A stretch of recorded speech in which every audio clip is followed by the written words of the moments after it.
Swayam Prabha. Digital India. Educated India.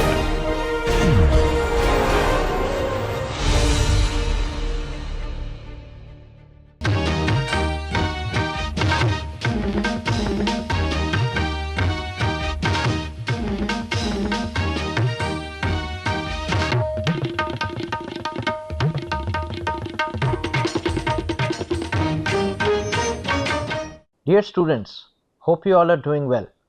Welcome to another very exciting session of soft tissue characterization and applications. So today we are going to continue from where we left last time into the finite element modeling or the computational modeling of soft tissues. So let us learn more about the software ANSYS, few more sessions where we will get to understand all the different aspects of soft tissue modeling through the software. So let's get started. All right. So this is where we were in the last session. So we had basically learned about the different modeling techniques. So besides learning about the bottoms up approach where you start from the key points, go to lines, areas and volumes, we had learned the methods and the different techniques of going straight to the volume without having to create any of the lines or points beforehand, right?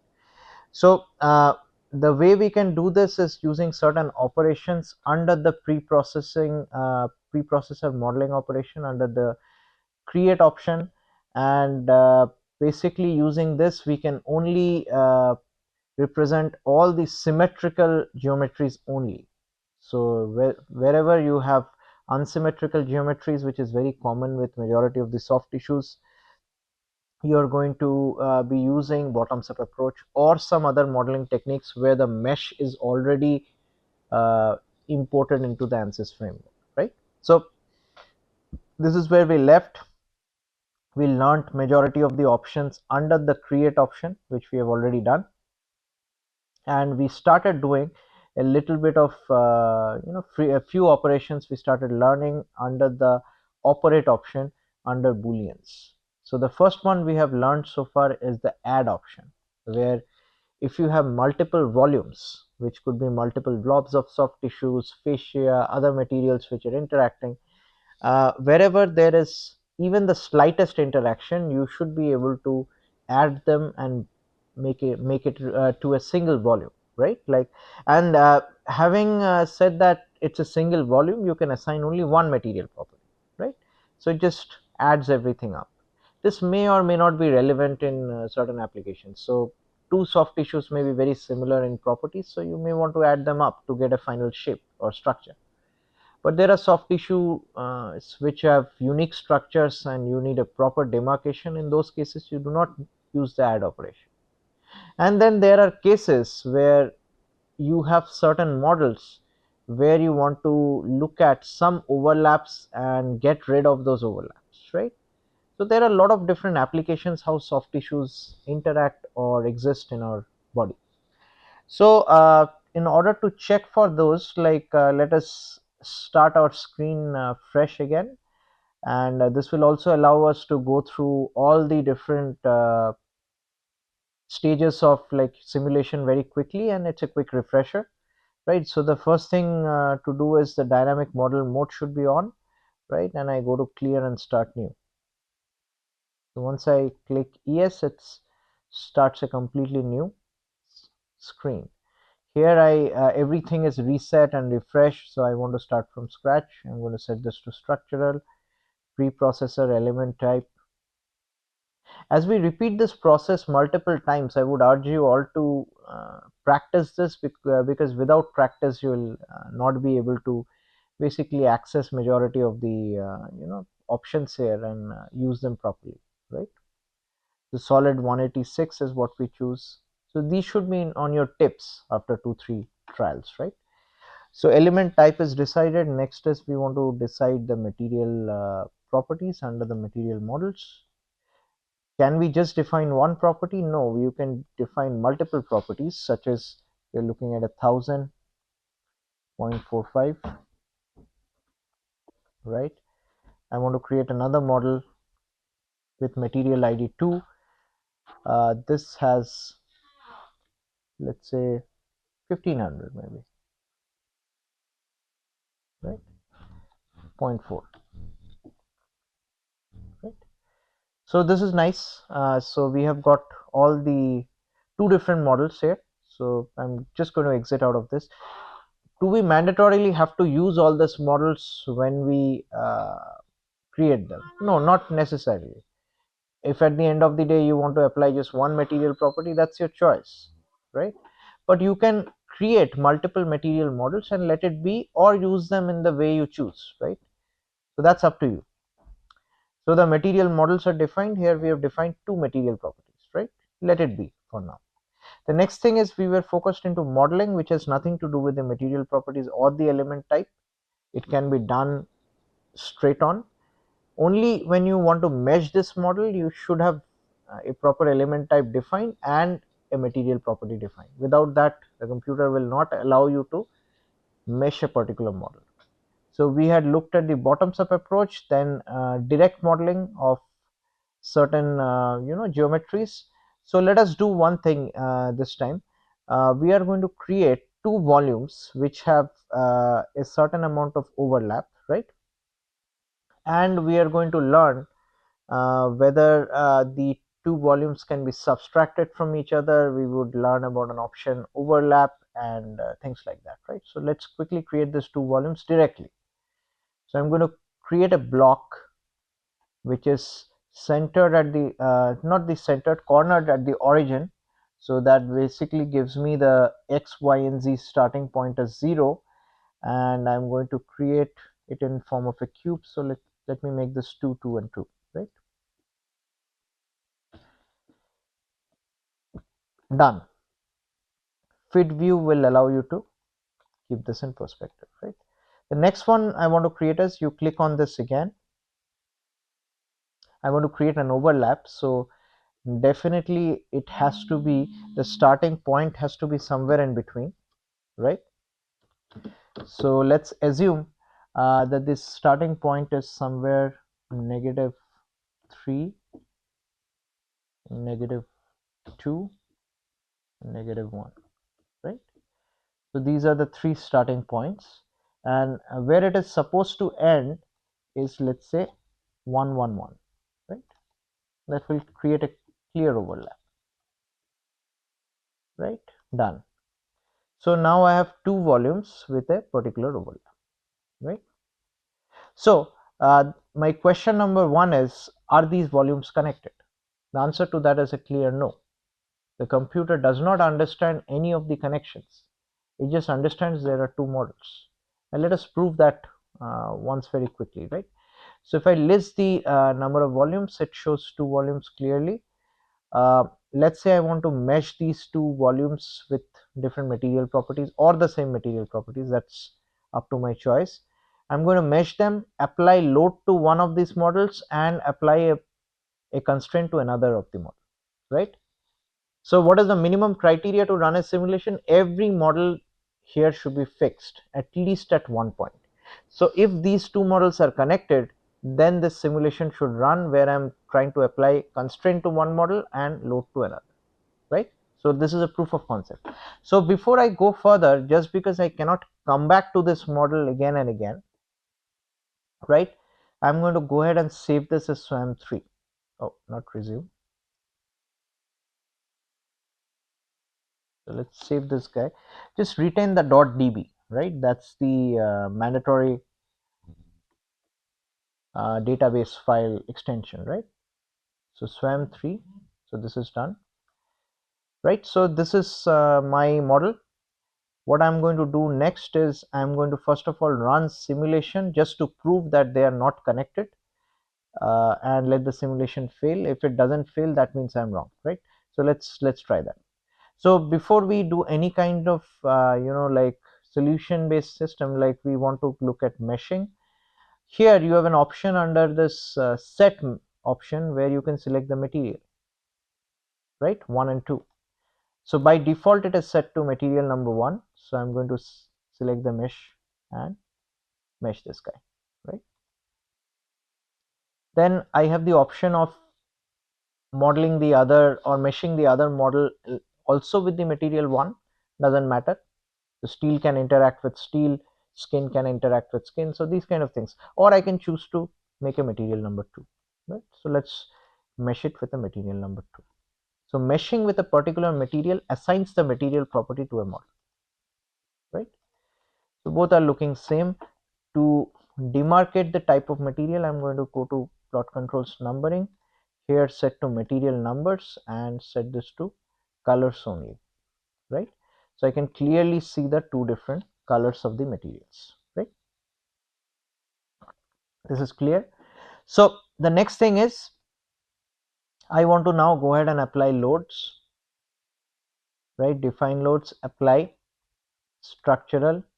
I'm going to apply a displacement constraint on an area, displacement constraint on this particular area, and this is going to lead to a 0, right? And I'm going to apply pressure on another area which is of the different model, right, on the top area. So pressure of, let's say, 0.5, right? Now that's it, right? If there is a proper interaction, they should work, right? So I'm going to go to solution analysis type, new analysis, because I opened in the same screen. I have to still do this every time. I'm going to solve this. It takes a few seconds, but there is an error here. Let's look at this error. So this error says there is at least one small equation solver pivot term, example at the ux degree of freedom node 584, blah blah blah. Please check for insufficiently constrained model. This is the highlight. So that basically means the model is insufficiently constrained and they are not connected. So that is proven, right? So I'm just going to exit out of this. Another way to see whether two models are connected is to look at the mesh. So if I zoom in here at the point of connection, wherever this line of the mesh or this mesh kind of ends, that is where the other mesh should typically start if they're connected. Okay, they are not starting, they're starting from different locations. I'll show you what I mean in a few minutes, right? But they are not properly connected. This is another visual sign. So wherever this line is ending, that is not from where the mesh lines are starting for the other model, right? So that's why they are not properly connected. Okay, so what am I going to do next? I'm going to run a few operations. The first operation which I want to learn under modeling and operate is known as overlap operation. This is going to come very handy wherever there is the slightest overlap or interaction between two models. What this overlap operation will do is it will create three volumes out of these two volumes. The first volume, first new volume, will become A minus B. Let's say A is my this bluish green volume and purple is the B volume, right? A minus B will become the volume 3, which is the new volume. Then B minus A would be another volume, which is volume 4, and then A intersection B would be the fifth one, right? So right now let us quickly check on the list. What all volumes do we have? Volumes 1 and 2, right? Very clearly defined. I'm going to use the operation overlap. By the way, you cannot be using the operation overlap when a model has been meshed. So you need to delete the mesh first before you go for this. You can do it, but it can create some issues or challenges with your nodes and other things which may become part of the overlap operation. So it is typically recommended that whenever you are going for any sort of modeling changes, you always delete the loads, you delete the mesh and reapply them after the modeling change has been implemented, right? So this is a thumb rule. So I'm going to do that. So let me just delete the not delete here. So I'm going to go to loads. Let me just get rid of the loads first, right? So where is the delete operation? Let me see. Here it is.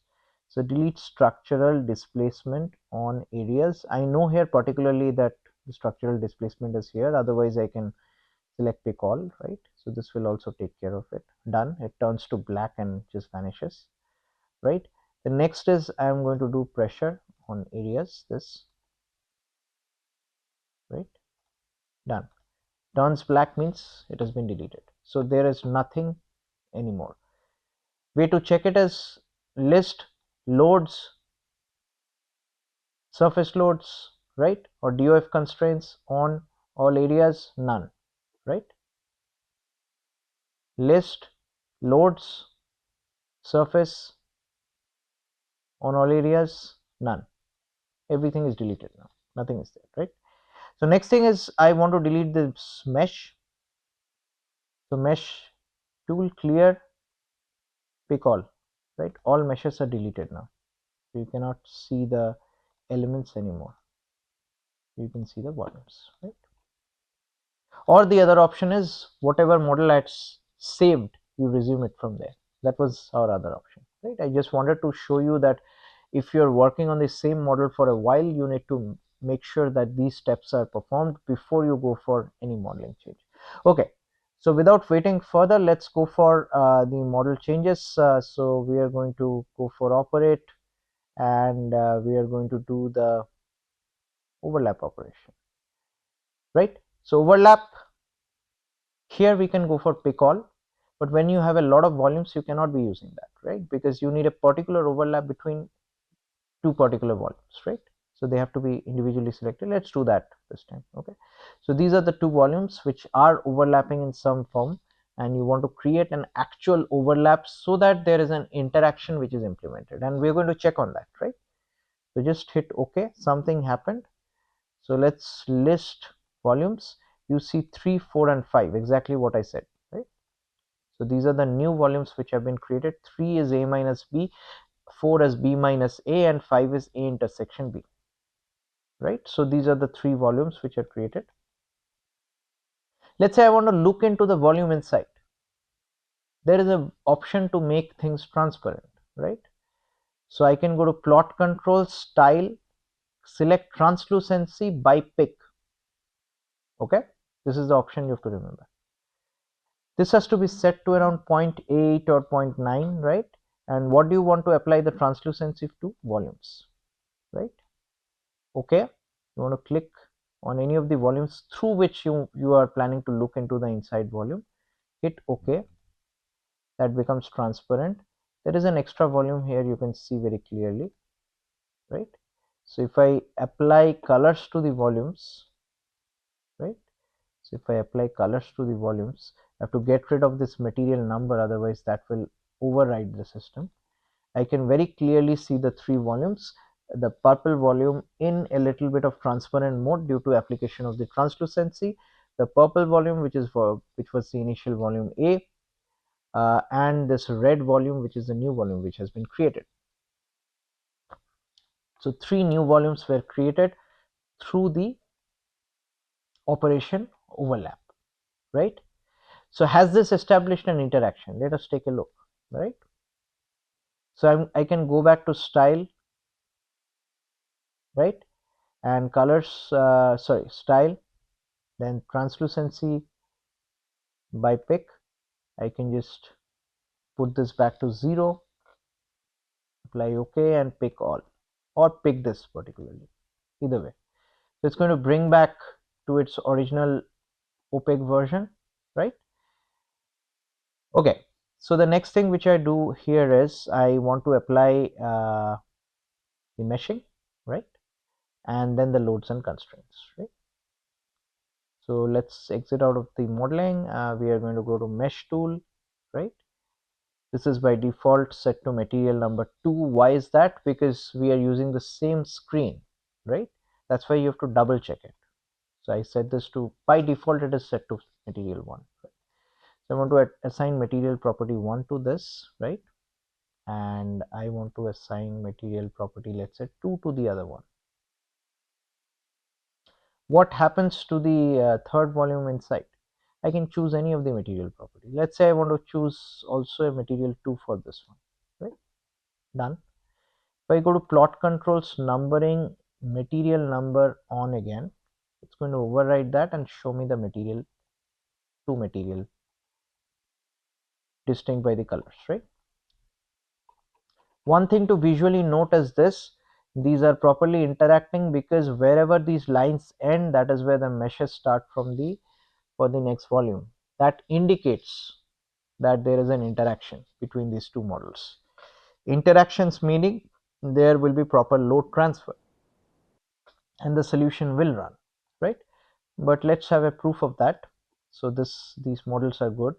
What is this typical case? So this is where, let's say, there are two organs where one organ is sitting on top of another, like for example the lung or the this part of the body is sitting on the diaphragm, right?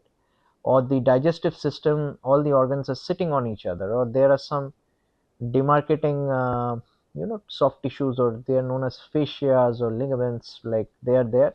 So these kind of interactions we can model by understanding the fundamentals which we are trying to do here, right? So this is all good. So let me apply the loads and boundary conditions. So I'm going to apply the same loading and just give it a shot, right? So displacement on areas, right? This is what I'm going to constrain in all DOFs. Oh, I'm in the delete option, right? So by mistake I've done that because they look very similar. So let's exit out of this. I should be in this area.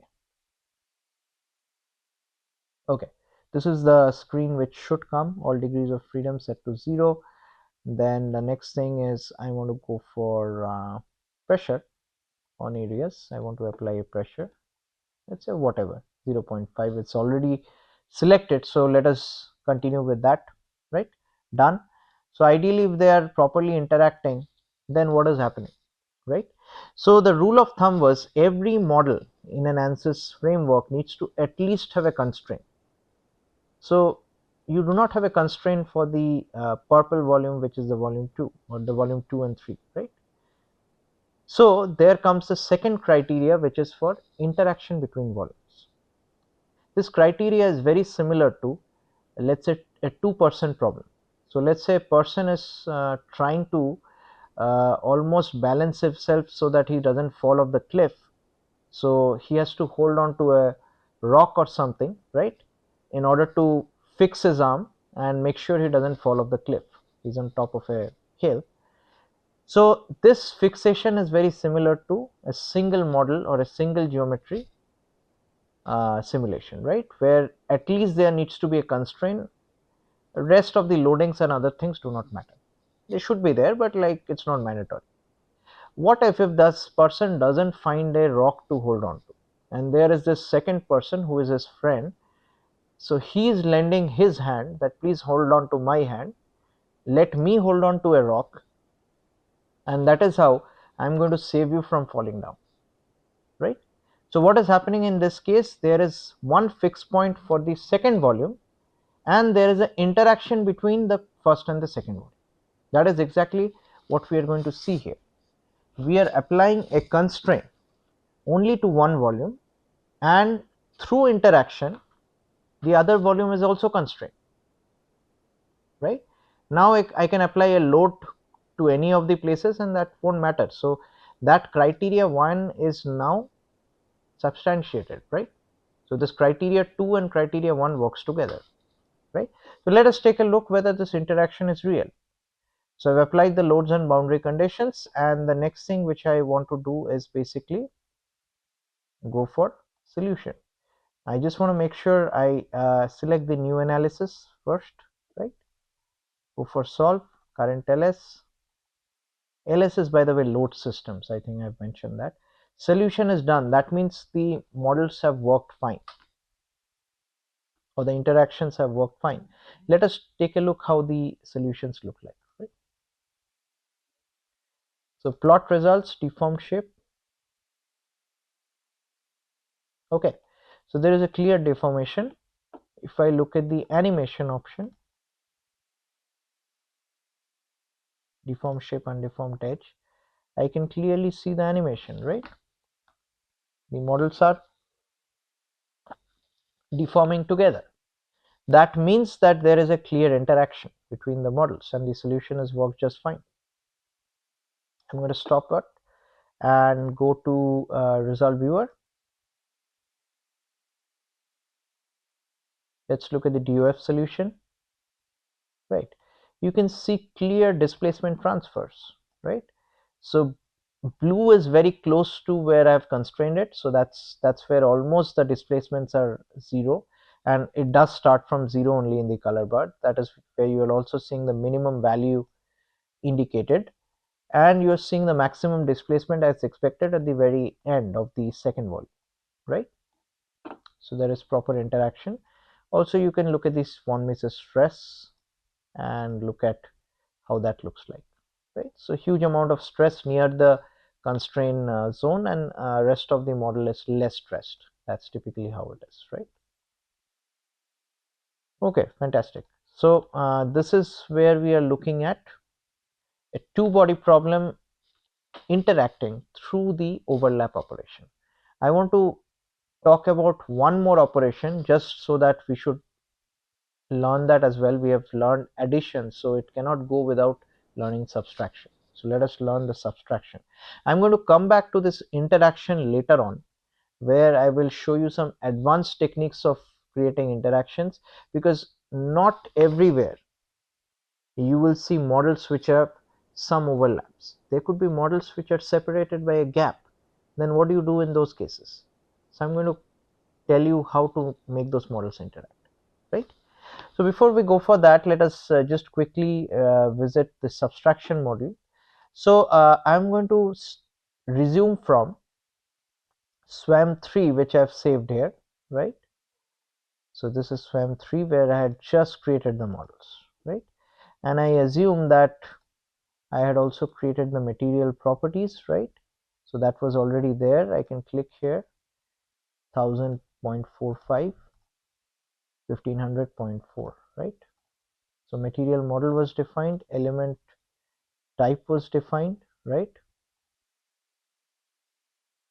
So all I need to do is now play with this model.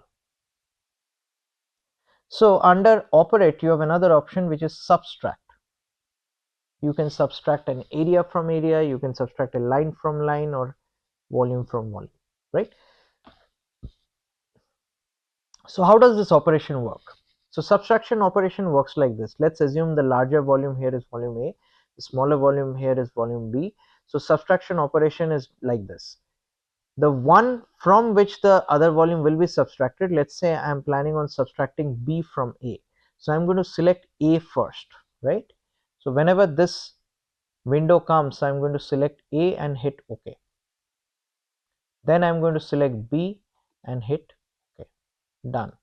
So the volumes have been subtracted, and this has created a completely new volume, which is volume number 3, because there were 1 and 2. The 3 looks very different, so it's a new volume with a set of new areas, right? So this is how the subtraction model also works. Sometimes it's very beneficial to look at, where two organs are penetrating. You just want to look at the part of the organ where there is no penetration or overlap, right? So then you can use the subtraction operation. There are plenty of other application based use, whether you have an implant tissue interactions or things like that, where subtraction operation comes handy.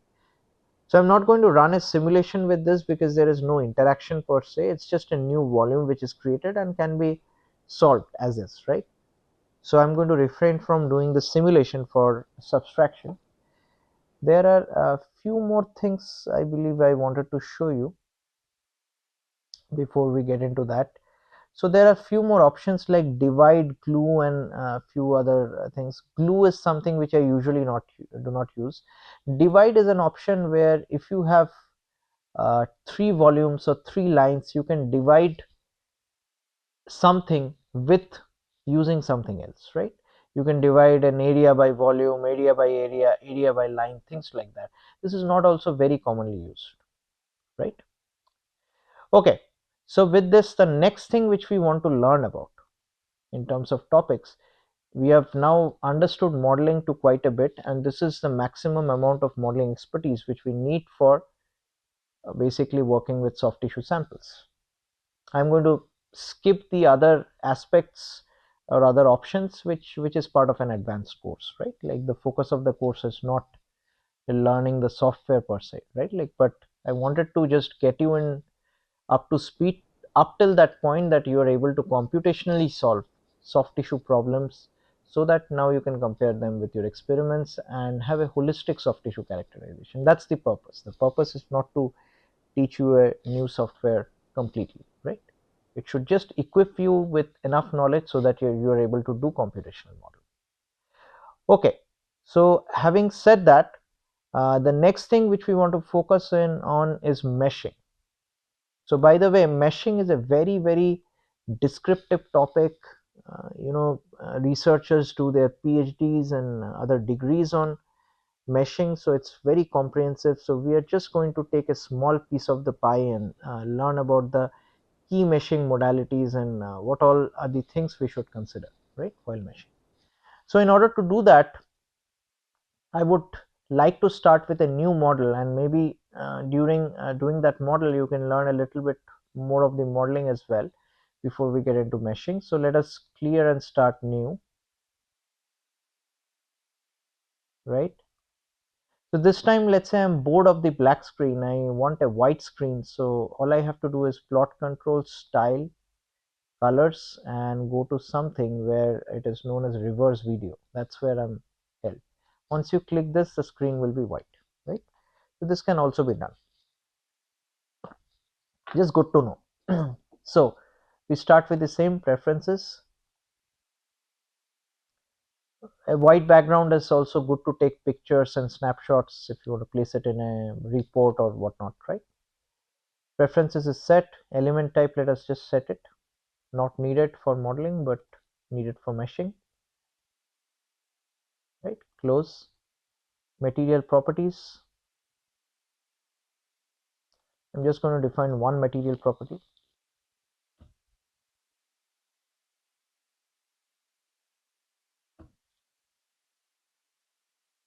All the other types of material property I will be explaining during the different upcoming sessions, we will retouch upon what is an isotropy, what is non-linearity, how do you use something which is known as hyperelastic models, right? Like, so those things will also be introduced. So many of these hyperelastic models you can also incorporate into your ANSYS space setting under nonlinear, right? So here if you see nonlinear, elastic, hyperelastic, right? So those all options are also there. But right now we are just focused on the elastic. Usually what I've shown you in the soft tissue testing regime is there is this initial component of stress strain profile where you can consider the soft tissue to be fairly elastic and fairly having a linear property. Beyond that, once the loads increase drastically, the soft tissue properties keep on changing uh, rapidly, and you see a modulus of elasticity which is not constant. It keeps on changing, and you cannot define the model any further with modulus of elasticity. You need to have models like the hyperelastic models, right? So coming back here, I'm going to define, I have defined one mechanical property which is good to go.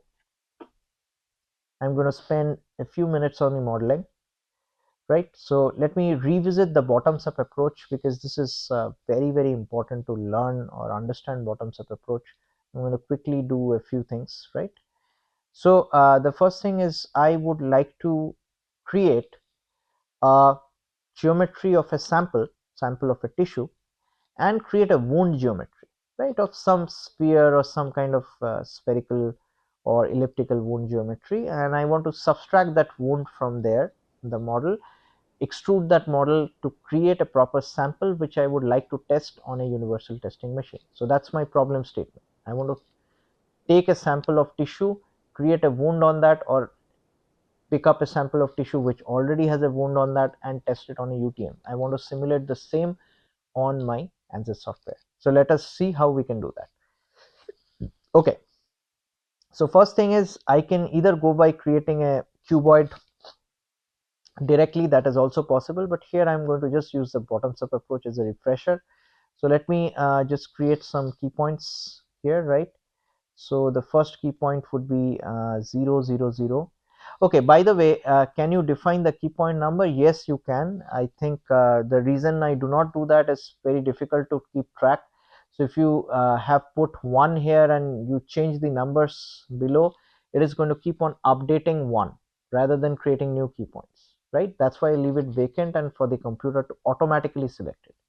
But the key point number is beneficial resource for certain problems, where for example I'll show you an option where we are looking at the foot and the ground. It's a complex geometry I'm going to show in the upcoming sessions. When we are modeling the foot, we want to make sure that the key point number, let's say 101 to 150, only belongs to the toe region, right? That's where we need a tight control on the key points. So that is where we define the key point numbers, but not for our application right now, right? So let's define the key point numbers, 0, 0, 0. Alternatively, you don't have to use the click of your mouse every time. You can also use the tap function on your keyboard, right? Apply. So key point 1 is done. Then I want to go along the X by, let's say, 5 points, right? Apply. Key point 2 is done. Then I want to go a little bit above in the Y direction, let's say 2 points, right? And then I want to go a little bit behind here and I want to come back to 1 maybe, right? No, maybe I want to go to 3. So let's do that. Let's give it a slope. So this is my point, right? I can always go back and delete a key point if I've done them wrongly, or overwrite it by placing the same number here, right? So what I mean by that is if I, so right now I've created key point number 1, 2, 3, 4. So if I put 4 here and put a different number for the coordinate system, it's going to just go on updating 4.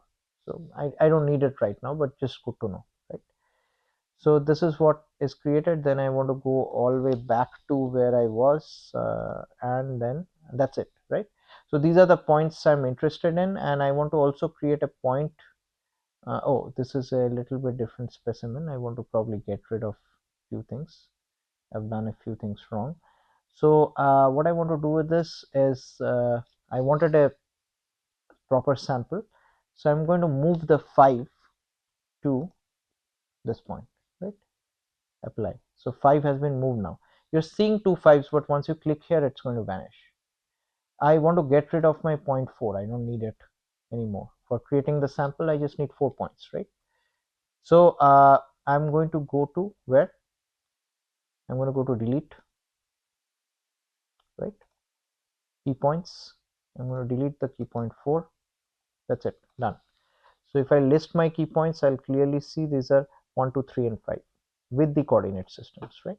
So these are the 4 points I have for the key points. Then the next thing is I want to create some lines, right? Straight line, this, this, this, this, this, this, this, this, right?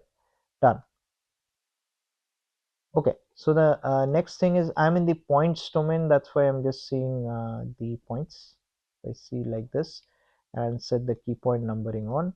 I should be able to see both the key points and the lines. Okay, next thing is I want to create a wound which is somewhere in between, right? So I want to create certain points to define that wound. So let us fix those points. So I'm going to remove this and just set, because if I forget, it will keep on updating that point, which is not good, and the entire thing will keep on rotating, right? So I want to create the wound somewhere from, let's say, along the X.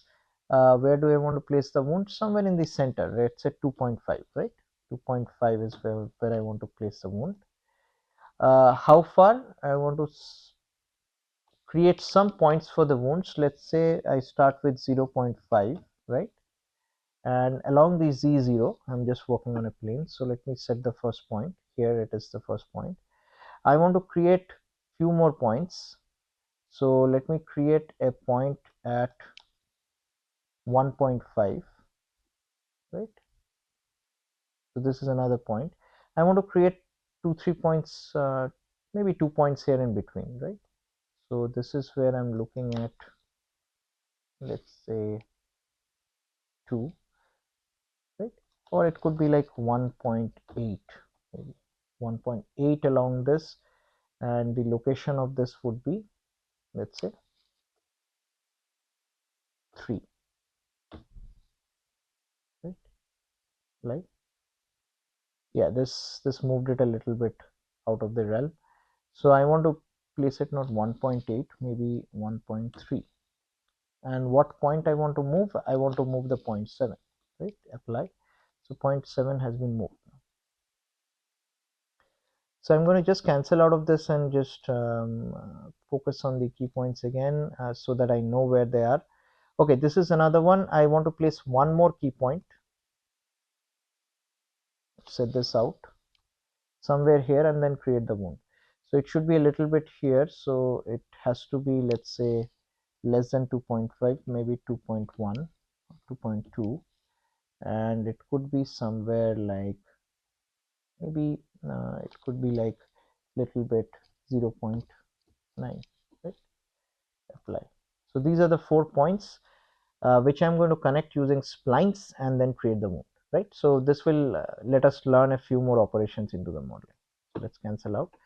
So let's look at the lines. If I look at the lines, let's look at the multiplots, right, where I can see all.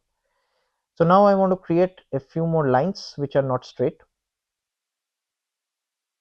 So under the lines, I want to create splines.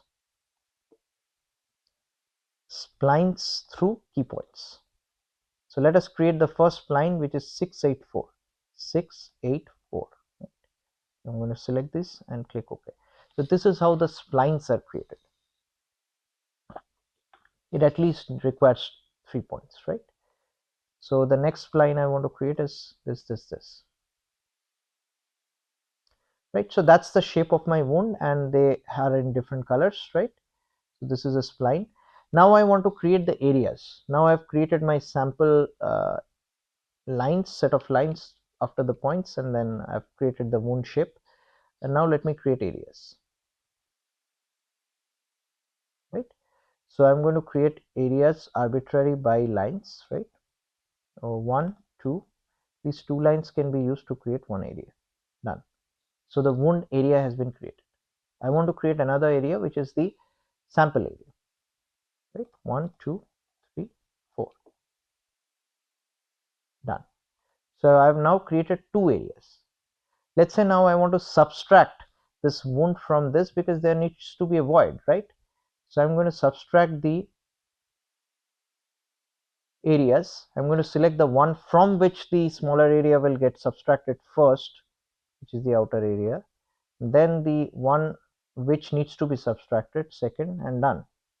So this is my new area which has a void. Now let's say I want to extrude this entire new area. Now how many areas am I left with? Just one.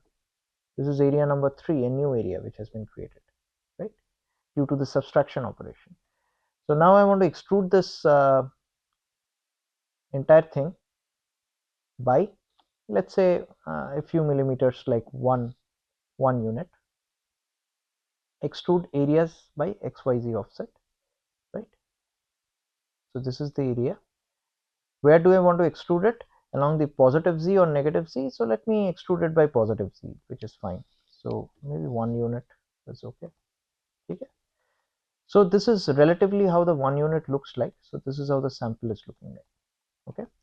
So this is your soft tissue sample with the wound. Okay, now I want to apply loads and boundary conditions. Before I do that, I want to do the meshing. So let's take a look into the meshing. So mesh tool, automatically the material number is selected. So if there is just one material number, I don't want to worry about selecting that again and again. So what I'm going to do is quickly click mesh and hit OK. It gives me a few warnings saying mid nodes of some elements have been modified to lie on straight edges because of distortion with the original mid nodes. The condition is sometimes eliminated by tetrahedron element improvement when enabled.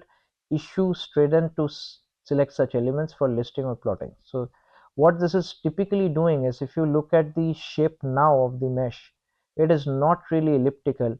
it is a little kind of like with multiple straight lines how this is created. So this is what a mesh actually does. Mesh tries to fit small elements of certain shapes within a much more complex system and gives it an approximate kind of modeling framework, right? It doesn't really retain. So the finer the mesh is, the better would be the simulation result, or how well the mesh has fit the entire model, right?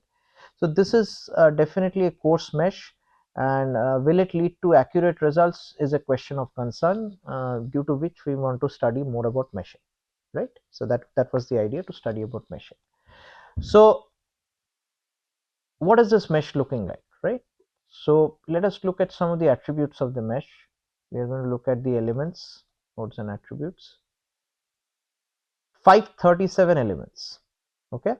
537 elements is what the mesh has. So there are several options. One is known as a smart size. So if I go to smart size and just reduce this, so this is showing fine, this is showing coarse. So if I just do this, I should be able to select this. Do you want to remesh? Yes. I would be able to generate a little bit different mesh. The one thing which you notice is the elliptical geometry is much well retained, because the mesh has got much more refined here, right? So this is what the smart sizing will do. So let's say I want to select smart sizing of this. I will remesh this again. Yeah, so it did a little bit more refinement, right?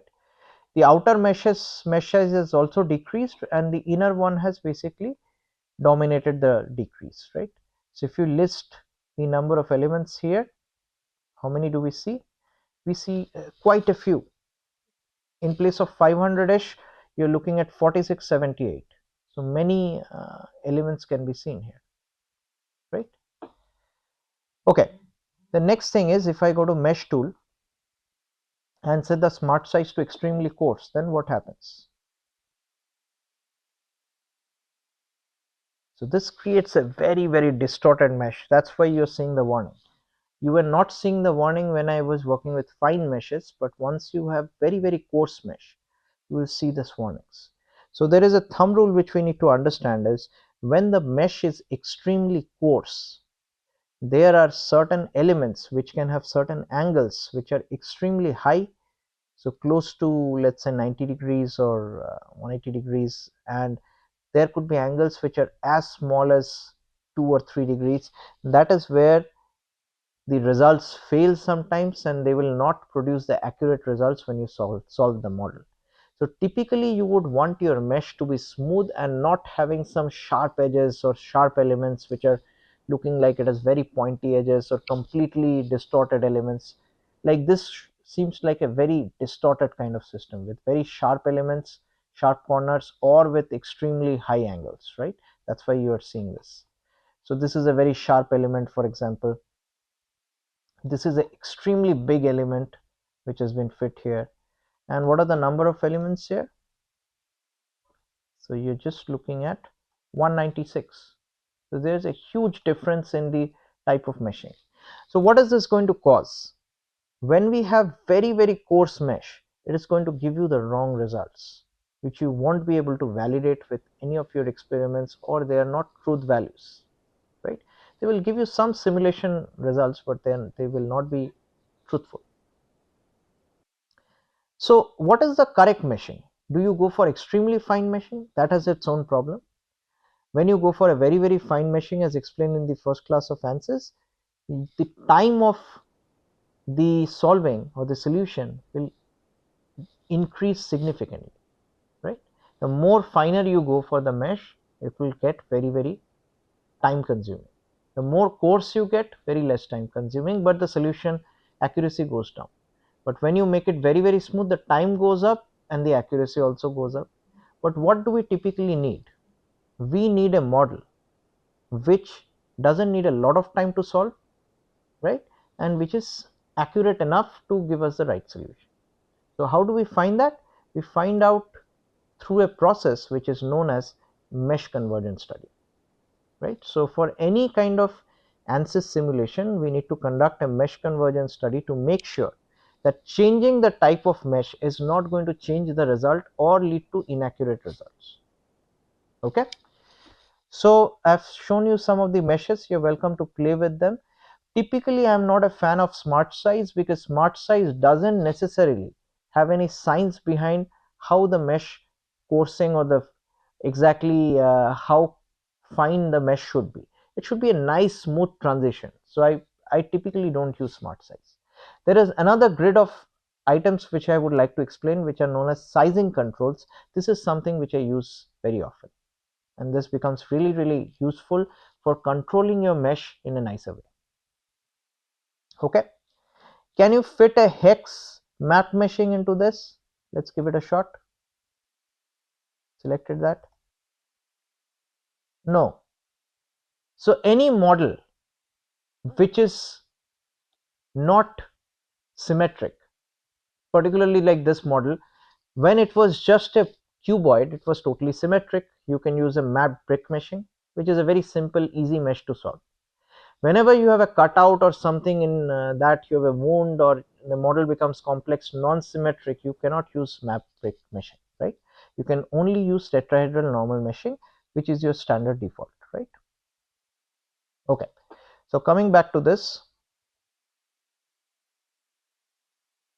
oh, something might have happened. Yeah, I think let us clear the mesh, right? Just to be sure.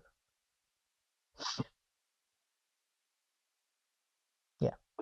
So next thing which I would like to show you is how to apply sizing control. Sizing control is something we need to pay a lot of attention, and we are going to be extensively using this for understanding the mesh convergence study. So the next session will be focused on mesh convergence study only, right?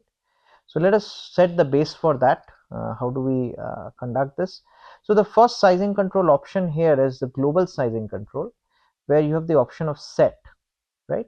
What this option gives you is you can either define an element edge length. So let's say your element edge, your total edge length for a particular dimension is 5 units. If you define an element edge length of 1 unit, the meshing is going to divide that 5 length dimension into 5 different segments, right? Like, because the element edge length elements which are going to fit within that dimension are of the size 1, right? And the other option is number of element divisions, how much you want any of the edges to get divided into in terms of elements. Let's take a look what I mean here, right? So let's say I want to divide this particular line, or every line here in this case, right? Because it's global, it doesn't give me option of selection particularly. I want to divide all of them by 5 units, right? Let's hit OK. So this creates something in the background. Now you go ahead and mesh, right? Oh, it is still selected map brick topology. That is not correct. Yeah, you do this. Okay. So this is what happens, right? If you look at any of these, this line 1 2 3 4 5, this is the number of divisions. Look at any of these lines 1 2 3 4 5. Look at this line 1 2 3 4 5. So look at these splines also 1 2 3 4 5. So all the lines and splines have been divided into 5 segments, right? And that is how the mesh has been incorporated. Is the mesh very accurate? We don't know. We have to run the mesh convergence study to understand. We cannot tell visually whether a mesh is accurate or not, right? If you look at the number of elements, how many? Quite a few, 531, right? Next, we want to look at global sizing of, let's say, 10 divisions, right? So in order to do that, we want to clear the sizing control first, right? Clear everything and then set this to, so clear resets this and set this to sizing control 10, right? Set this, okay, remesh. Now what has happened is every edge length has been divided into 10 units. Now the meshing is nice and fine, right? 1, 2, 3, 4, 5, 6, 7, 8, 9, 10. Everywhere you can study that, right? But is this the most accurate mesh? We still do not know. We'll have to run the mesh convergence study. So if I look at nodes and attributes, we are looking at a total mesh elements of 3691, right? Just by distributing. Let us also take a quick look into what the other option means. I'm going to clear this. So if I am going to use element edge length of 1, then what really happens? Let me mesh this. Okay. So what has this done? Like I said, this is of 5 units, 1, 2, 3, 4, 5. So it is broken into 5 units. This is 1 unit, so it is broken into 1 unit only, right? So this is what this does. But what the problem here is, this one has now become like a diamond shape, right? Because the elements or the things which have been fit here are very different. So this is the initial backdrop, how we want to learn. So both these things can be cleared, and then if I set a global sizing of, let's say, 15, right, it's going to do a better job, right?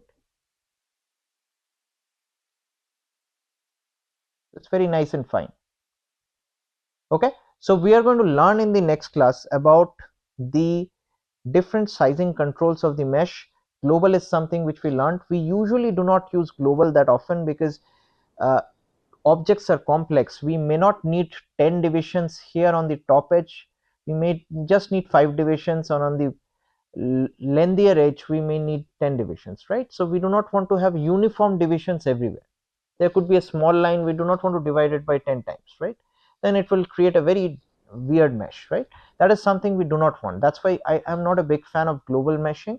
I'm going to introduce you to the line sizing control next time, which is going to take us into a very in-depth control of the meshing, and then I'm going to run a detailed mesh convergence study, show you how the mesh can converge with a particular study where you have different mesh sizes with different sizing controls, and how the results will not change after a certain point even when you change the mesh. That is what we ideally want.